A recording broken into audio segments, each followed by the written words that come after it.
YOLO. Today I wanted to do something a little different and tell you a couple of stories that have happened to me or that I've witnessed over my time being an over-the-road truck driver. Alright, this first story takes place when I was still training with my trainer. See, before I got my own truck, I had to do 5 weeks with a trainer. The first 3 weeks, he was there like babysitting me basically the entire time. But in the last 2 weeks, we ran teams. And what running teams means is basically one guy is driving while the other guy sleeps. That way you can alternate back and forth, and the truck just keeps on going, more loads get done, and you get a feel for what the job is actually like by yourself, but you still have somebody just like 2-3 feet away if you suddenly need help or anything. So picture this. My trainer's in the back sleeping. It's about 2 to 3 a.m. I'm driving, and out of my side mirror, I see a FedEx pulling doubles. Means he has 2 trailers he's hauling, kind of weaving in and out of the lane slightly, bobbing over and then quickly course correcting, and then kind of starting to drift and then pulling it back. And with the way he was driving and the time of night it was, or morning, I instantly knew this guy was tired. And he was gaining on me because he was going probably about 70 and I was going 65. So I decided to slow down to 55 just to let him pass. That way he doesn't risk bobbing over into my lane as he tries to pass me. So I let the guy pass and I stay going 55 for like another 10-15 minutes, letting him go way far ahead out of sight so I no longer have to deal with that. Things are going well. I'm driving, probably about another 20-30 minutes, I see a sign saying, right lane closed, construction ahead. So I move over into the left-hand lane. Now at 2 or 3 at night, probably not going to be active construction zone, but I go ahead and slow down ahead of time anyway because I'm not going to be caught lacking. Now, in the construction zone, there were just a bunch of orange cones blocking off the lane as you're driving down this highway.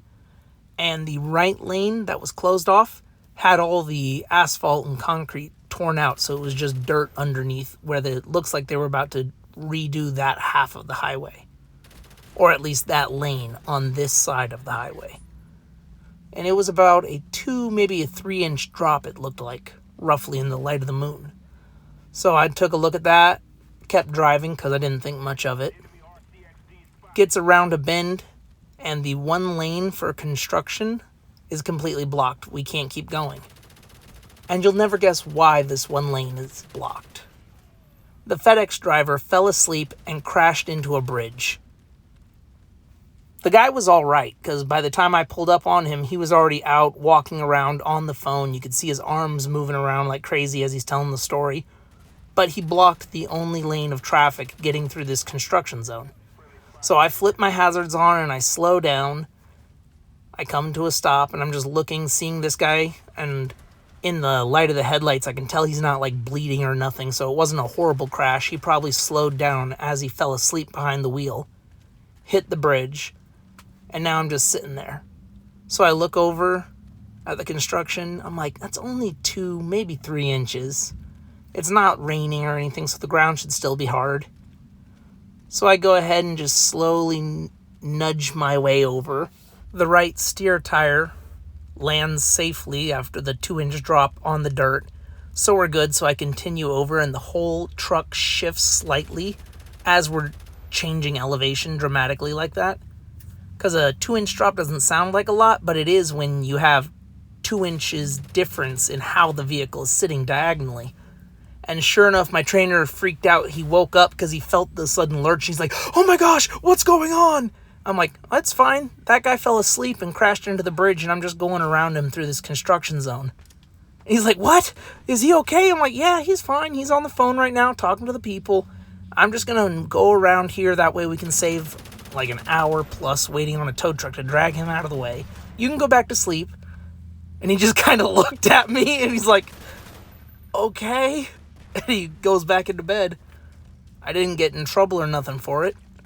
So that was an interesting experience while I was still in training. Alright, so this next story takes place about 2 years later. I'm in Amish country out in Pennsylvania. And I've been driving for 2 years now, 2 winters under my belt. Everything's good. I'm seasoned. I'm not a veteran, but I at least know what I'm doing and I'm pretty good at it. These Amish people were going to load my truck with a bunch of various random building materials. I was short on time. The customer allowed overnight parking, so I'm like, not going to be a problem at all. I get there, and it's on their farm, so you got to try to drive this dirt road back to where the concrete lot is, where they have all their building materials. And the Amish people, they use forklifts and stuff like everybody else, so I don't know what the whole thing is rules-wise about them and technology, but they seem to be able to use technology just fine when it comes to a business.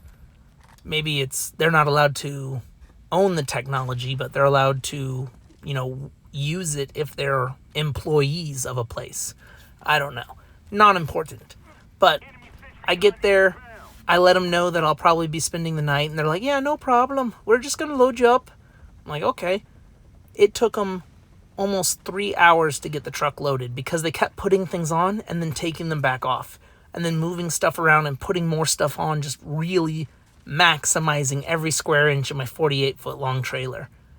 And I'll never forget what the guy loading me said. He's like, well, you see, the thing is, we're trying to fit 13 eggs in a 12-egg container. And yes, he sounded just like that. So I laughed. I'm like, all right, well, just give me the paperwork. I'll go ahead and hop in there and go to sleep because I've been up since like 1 a.m. at this point. And it's 7 or 9.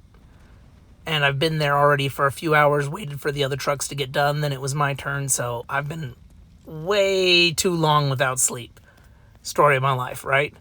So they do their thing, they get done, morning comes, or I guess night comes, depends on what you define as morning and night. Point is, it's pitch black outside.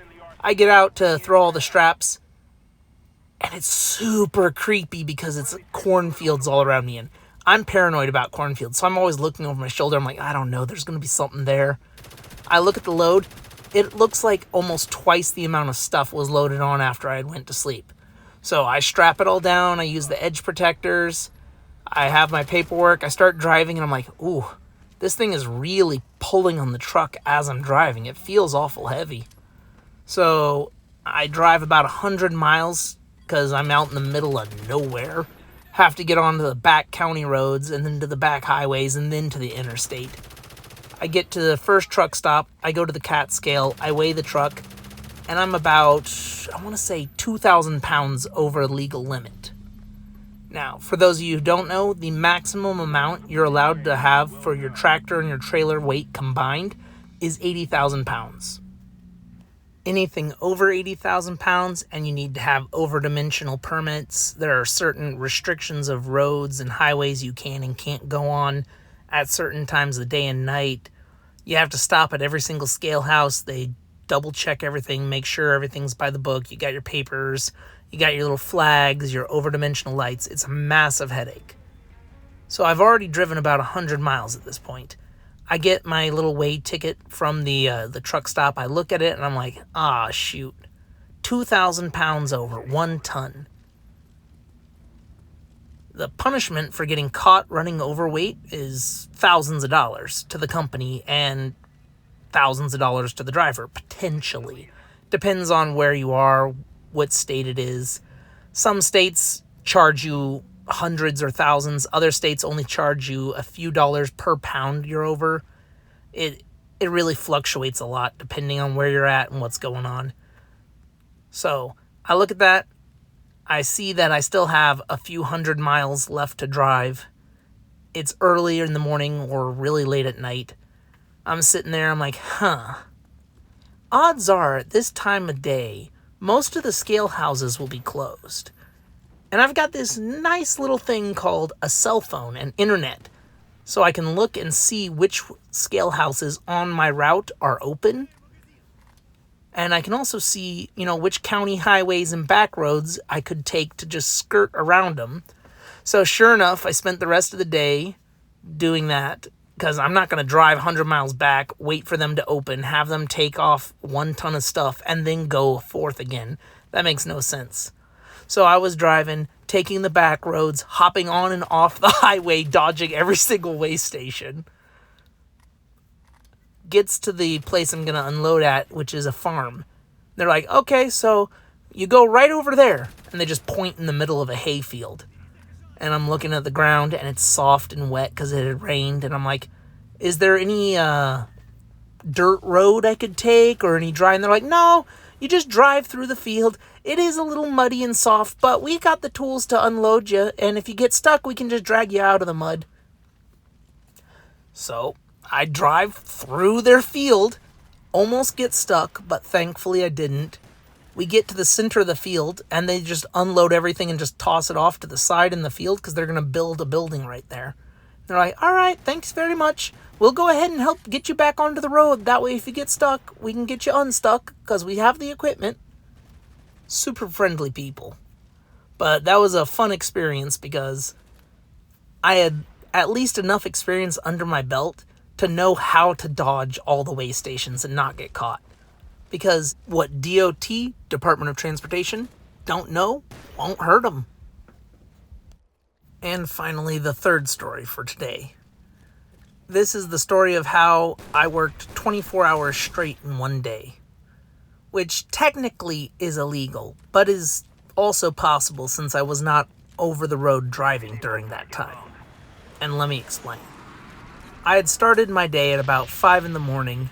I was down, I was about to say Tennessee. Yeah, I think I was in Tennessee. I was headed south towards Georgia. I had a load of lumber to unload. Nothing really crazy. I drove about half a day. So it was like maybe 6 to 8 hours to get down there, get unloaded. I then get dispatched up to, I don't remember the town, but it's to the northwest of Atlanta to get reloaded out of a steel place. Now, this steel factory that I'm talking about is a 24-hour place, so it's no problem.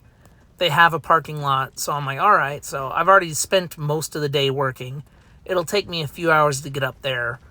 I'll probably take a couple more hours to get loaded, pull into their dirt parking lot, and go to sleep. No problem. So I drive up there. I get there, and I'm almost out of time on my clock.